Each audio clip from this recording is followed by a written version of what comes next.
Hi, it's me Vamp, and welcome back or welcome to the channel. This is just a bonus video going over all three of the current Incarnon weapons that came with the Angels of the Zariman update. Now I will warn you guys, at the time I didn't have the last evolution unlocked on two of them, so I'm hovering over the last evolution. But yeah, that will be a review of all of them. There will be time codes in the description below to all that we currently have at the moment. And yeah, hopefully you enjoyed this video. If you guys enjoy me doing long form content like this in the future, putting it easy access for you guys, let me know. Comment section below. But without further ado, enjoy. Now I'm going to be taking a look at the Laetum. It's one of the new incarnate weapons or evolving weapons, whatever you want to call it, Incarnon, evolve, whatever. It actually should be the first one you pick up because it's the one you can pick up with the lowest rank. It is the pistol out of the bunch. I'm going to touch over what I have so far. If you check out my other video, there will be a link in the description below. I actually show you how to get one, and I touched down on these. Now the last one I don't have unlocked yet, which is a shame because it would give it so much more damage, but you're required to have all three to unlock the last perk, so that's kind of a bummer. But I'm going to show you guys it in Simulacrum. Then I'm going to show you guys it in actual gameplay in this video. But first, let's just look at the build. It's a generic build I have on. As you can see, generic pistol build. I haven't even completed it yet. And can I say, I just think this thing is powerful. But you know what they say, the proof is in the pudding. Oh, and I just want to point out real quick before I continue that I have heat and radiation on here because the radio attack does radiation by default, and then heat, it's something I added. I don't know if that's a bug or permanent. I hope it's permanent because it just seems cool. I don't know how practical it is, but it seems cool. So anyway, let's get to the simulacrum, shall we? Okay, we're in the simulacrum. Now I need to spawn some enemies, and furthermore some super tanky enemies because I need them to not die. So we don't want them too bad, so we'll choose heavy gunner, corrupted heavy gunner. That should be fine. Let's spawn. Let's just spawn 17 of them, I guess. 17. Pause AI. We'll go ahead and beef up the level, okay? We will go ahead and summon level 100. You know what? Let's go max, okay? Max level 180 enemies. The AI's paused. Okay, so these are not the enemies I asked for, but these are in the back. So anyway, let's see how this weapon works. It works. Okay, you'll get a bunch of headshots to charge up the weapon. It shows once it's fully charged. Then you'll press your alternate fire On console, they are attacking each other because of the radiation. But yeah, on console, it is R3. On PC, I believe it's middle mouse by default.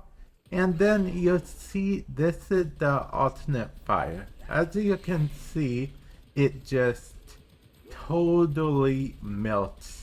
Even at level 180, right then and there. You saw the build. I don't even have it fully maxed up. Let's just kill that dude. He's kind of messing with my vibe. And this is probably the most brilliant part about the Incarnate weapon. Well, this one at least. It only starts ticking away while I'm shooting. Like if I stop shooting, then it doesn't have a countdown timer. It won't start doing stuff again until I start shooting again. Then it does its countdown, and you know, once it runs out, let's go ahead, let it run out. It reloads, and then you just have to get headshots, and then, you know, it will do it again, go into the same mode, rinse and repeat. And then an enemy dead, and you know, let's take out this enemy just because we can. Oh, and this does wonder on angels in case you were curious how it works on angels. But if you do press the alternate fire again, you will lose all your energy. Oh, and I also, before we go into live gameplay, want to point out that you can just have it partially charged and do it as well. You don't have to wait for it to fully charge. So you'll get 1-2 headshots, and you'll want to start from there. You will run out sooner, of course, but it will let you do that. Like, see, let's say I get 1 headshot, it charges it a little, then I have enough to take out that enemy and go on towards the next one. Yeah, and bada bing, bada boom.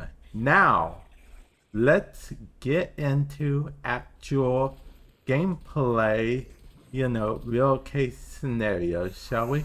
Okay, we are solo on Mott right now. And I am going to use it in a real case scenario. This is the only weapon I have, so hopefully I'm able to do something.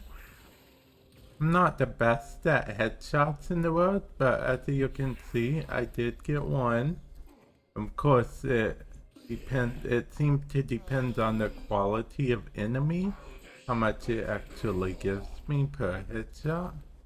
And headshot, headshot, headshot. Let's say I'm done for now and I want to start shooting. I can actually start shooting. I have a fair amount of energy, so yeah. Just destroy them. As you saw, it took out those level 180 XMS, you know, heavy gunner. So, it of course had no problem with these level 40. Actually, the level 40 might be a little too much for it, since even the basic mode, you know, defeats them pretty easily. Okay, and it won't activate till you choose to activate. So even once it's filled, if you don't press that alternate fire, it will not activate. Usually I like to zoom in, get a few, you know, hits or whatever. My favorite thing to do though is use this against the boss, because a boss doesn't die in like 1 or 2 hits, so I'm able to actually shoot more headshots. I'm gonna try to get it filled up before, I really actually want to get it filled up. I don't know why, but before the end of this, 5 minutes, I want to get it filled up. And it's filled up. So let's go.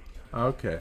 We do gotta go to life support because this is actually a mission, and I kind of don't want to fail just because I forgot about life support. So, and splash damage is a thing too. So, yeah, that weapon is overall a very, very good weapon in my humble opinion.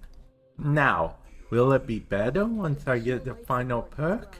Yes, I expect it will, because the final perk gives it a chance to do extra damage for every body shot. So, and that actually is pretty good. Pretty good indeed. Now the good thing is, if I had another weapon equipped, I could switch to it, switch back, and still keep my progress that I've made so far on the weapon. Now, if you do respawn, like, if you died and come back to life, or, fall off the map or whatever, you will lose all of your progress. I just want to point that out. And as you can see, it transformed again back into a regular weapon. That wasn't quite a headshot. Okay, keep in mind, it demands headshots. Critical hits aren't necessarily headshots. All headshots are critical hits, but not all critical hits are headshots, if that makes sense. Okay, so yeah, we're gonna take out this enemy real quick. Of course, the closer you get, the easier it is, because fall off damage is the real thing. So yeah, actually, let's see. Far away, it seems to still do pretty well. Okay, we got one. Say we want to kill some enemies right now. Now against higher level, just one only kill like 1.5 enemies, but just one charged it for quite a bit over here against these enemies. Now I am going to extract. But yeah, hopefully you guys found this review helpful in some way, shape, or form. We are looking at the Phenmor. It's one of the new Incarnon weapons, the evolving weapons as they used to be called. Here are the perks I have unlocked. But yeah, without further ado, let's actually, take a look at this weapon, shall we? Okay, we are in the simulacrum. Before I actually start killing enemies, let me show you my current build. It's not a complete build, it's not fully optimized or anything, which actually may be the reason why I think what I think about that weapon, but I'll give you guys my final thoughts later on in the video when we do real world testing. This is just kind of a sort of, just showing you guys the potential-esque of this weapon. Let's go with level 70. Yeah, we don't want to go with too high of level, but we don't want to go with too low of level either. Okay, simulate. Okay, we spawned one enemy. That's great. Okay, so this enemy should be good enough. in order to charge it up, you do have to land headshots. But there is something about this, and I will show you. Okay, so we just activated its incarnate version. And it's doing damage. It's technically, you know, kind of working. Okay, so yeah, I guess it might, like I said, my build probably has a lot to do. Now, if I switch back to regular mode, I do lose all of the energy I stored, so definitely keep that in mind. Let's spawn the enemy again. This is an XMS, so this kind of isn't fair. It does perfectly fine against normal enemies. Oh, and if I only have, like, say a little bit charge, I can still switch and do, just, as much as I can in that amount of time. Yeah.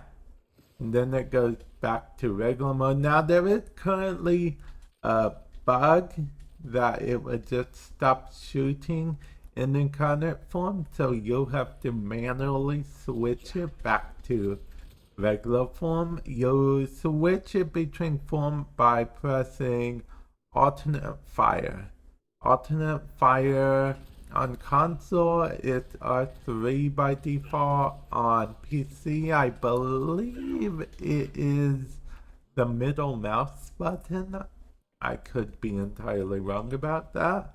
But yeah, let's go see how it performs in a real world scenario, shall we? Okay, we are solo in Mott. I was going to just choose Annie, but I'll be honest, after that performance in the simulacrum, I wanted to show you guys that it still can, clear, like, decent level enemies, no problem. It's really just the fact that I did it on XMS, because, I want to prepare you guys for, like, some of the worst case scenario. XMS did get a rework, so they will be in a lot of missions at mid to higher content. Definitely higher content. And as you can see, once it goes in its incarnate form, it is shredding. And just like all of the incarnate weapons, if I don't shoot, the energy doesn't go down. It only goes down when I shoot. And, if for whatever reason I want to end it early, all the energy gets zapped, but I do get to end it early. Now I'm going to get some headshots real quick again. Actually, this is pretty good for XMS in that sense. You can keep getting headshots and get incarnate form faster on all of these weapons. I'll be honest, that's really what I use XMS for these days. I see an XMS, I have an incarnate weapon, I'm like, ooh, a chance to, get, the incarnate mode active faster. So yeah, don't think this weapon is any sort of a slouch or anything. It does do work. It does do work. So yeah, it does do work. You know what? We are actually going to, I know it hasn't been 5 minutes, but I'm not going to make you guys stay for all this. But yeah, personally, I don't much care for the weapon. I find it a bit underwhelming, but like as you can see, it isn't really all that bad. But yeah, it's just not for me. Feel free to let me know in the comment section below if you guys feel like this weapon is for you. I'm looking at the Praedos, and I will have to say that this weapon is a bit more interesting than I first thought it was. This weapon, it's interesting. If you like tonfas, I think you are going to like this. As you see, I have drifting contact and body count on this, as it is one of those weapons that it does rely on, the critical counter in order to transform. Now, with that said, feel free to put all of your, critical combos and whatnot on this. This is only what I have it out for now. I haven't formatted it. I just finished ranking it up not too long ago. And I'm going to go over all of the trees with you guys, and then we're just going to go into some regular gameplay. As you can see, in order to activate the incarnate form, reach 5 times combo and then heavy attack. So heavy attack while you're on your melee is your alternate fire. Yeah, that's a heavy attack, not to be confused with a slam, which I did actually try to do at first. So yeah, 5-time combo, then heavy counter. Then we have plus 20% attack speed. Now there are other stuff you can choose. I decided to go with attack speed so I don't have to even worry about putting primed fury on this weapon. I can put something else. Then I went to plus 15 initial combo. So what it does is it gives you a plus 15 towards your combo right away instantly, which I think is pretty brilliant because this weapon wants you to upgrade it, okay? It's very annoying to do in the beginning. I'm going to recommend you go solo for the first 1 to 2 challenges, because I believe the second one is, or maybe it's the third one of the two. It's something like,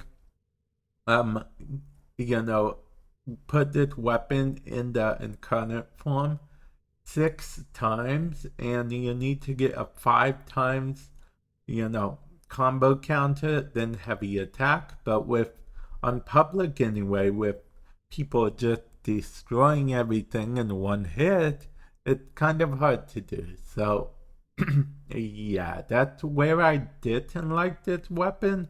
But then you'll get to another evolution, which you can choose from 3 different ones, like the other ones. I just chose this.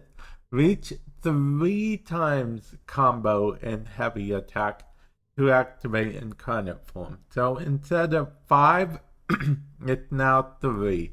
That may just seem like 2 less, but it's a lot of less kills. So this makes it somewhat reasonable to activate even in public games, which is very good, very important. That actually might become my go-to melee just because of this. And the incarnate form, it looks pretty, but I'll show you, it really just increases the range a bit.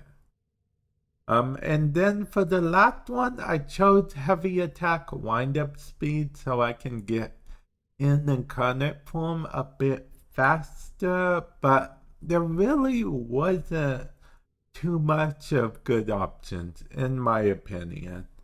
Now, I feel like this should have been 5, honestly. That's probably what should have happened, because this is way more impressive than this. So, but then again, that weapon is the weapon that you have to get to rank 4 with the syndicate that came with the Angels of Zariman update, so I guess you would expect something like that to happen. But without further ado, let's get into some gameplay, shall we? Okay, we are in a mod mission solo. Now, I was debating on going Steel Path since it's the melee weapon, but the fact is that the other two weapons I actually went on mod, so I'm going to give this the same treatment. As you can see, I'm already at 3 combo, which is what I need to transform. The transform just gives bonus range, which, you know, it's not bad. It's not bad, honestly. So, the good thing, I guess, per se, is that its range isn't really, I mean, okay. Its range is good, and it's good we got anything at all. I'm pretty sure they did this because melee weapons are already pretty powerful. So if I had, like, the correct build on this weapon, which I may form it because it actually is more fun than I thought it was going to be. So that is pretty cool. Oh, just in time enemies. We can see how this performs against Xmas enemies. With my current build, keep in mind, I don't have anything special on right now. So, yeah. My combo counter lets me... Okay, see, that's the thing. I don't know if it's bugged out right now, but when you're in incarnate form, it actually gives you the option to transform it. So, yeah, I don't know. And you can't go in double evolution form, so I think it increases the duration. I'm not sure. Okay, it does not increase the duration. And we're back to normal weapons right now. I don't know if you saw that, but as of making this video, there's no clear indication other than you looking at the weapon, whether it's transformed or goes back to normal. The other two that came with this update have like a reticle icon showing. Maybe I'm just missing it. Maybe it is in the center reticle or something, and I am just missing it. Because it could be easy to miss, honestly. Okay, and I mean, we're going to see how Vor died. I'm guessing because that attack speed? Yeah, that attack speed. See, I wasted the transform thing because, you know, these are still transformed for now. And I suppose they might depend on how much you attack, just like the other ones. But yeah, I'm not entirely sure. Like I said, this one, I mean, it's still as fun as Tonfas are in general. So if you do like melee, then there's a good chance you're going to like these. They may not really give too much of a bonus as far as, you know, their evolved form like the rest, but I mean, it is what it is, I guess.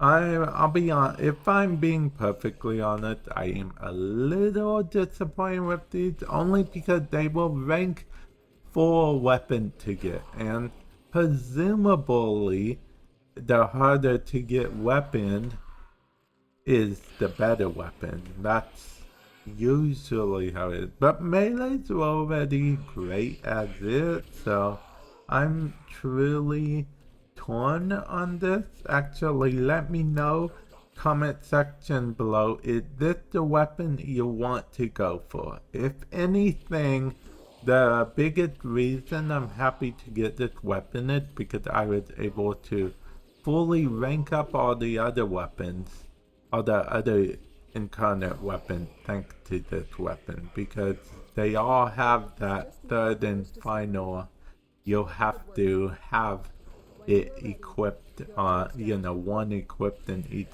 slot and do a solo mission one. So, yeah, that was pretty cool. And I'm not gonna lie, doing a heavy attack while evolved, actually it's kind of cool. That range, it has like all the range. Okay, let's evolve it one more time, then we're probably gonna extract. Okay, we evolved it again. Okay, we are going to extract. It's easy to get lost in whatever. Like I said, if I had a better build, they'd be dying quicker, but I think they die plenty fast. And I'll be honest, if we're going fully aesthetics, this looks very impressive, okay? Very impressive. I'm not gonna lie. I'm digging it quite a bit on that category. If we're going pure aesthetics, this wins against the others in my opinion. As far as, flashy, showy, your teammates know you have a incarnate weapon with this. With the other one, they suspect, but with this one, they know. And that probably, maybe that's the selling point of this weapon. But yeah, I'm going to end the video here, okay? I hope you guys found it helpful.